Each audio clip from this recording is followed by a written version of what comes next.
Chapter 6, Episode 8. This is my life. Ang best friend ko ay sobrang nang nagsiselos.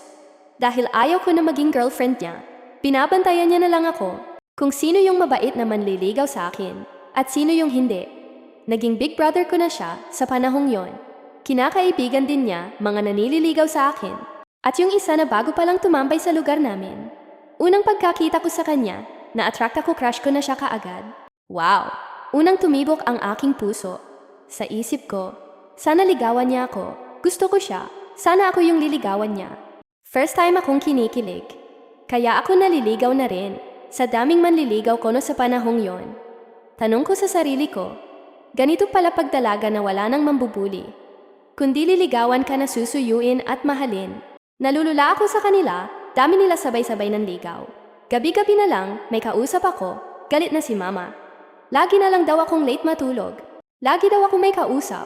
Gusto ko rin naman na magtatambay sila sa tindahan ko. Nasa labas naman sila ng tindahan. Nasa loob ako. Makakabinta kasi ako ng marami sa paninda ko. Kasi bili sila ng bili ng mga candy, chicheria, soft drinks. Habang nag-uusap kami, kumikita naman ako kahit late akong matulog. Mauubos, halos yung paninda ko mga kapatid ko, ililibre rin nila. At ako rin syempre, sa sarili kong tinda. Libreng soft drink. May pangumpra na ako kinabukasan na mga isalansan sa aking tindahan.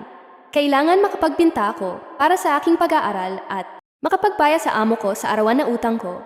Kaya galit na si mama kasi ang tagal ko isara ang tindahan.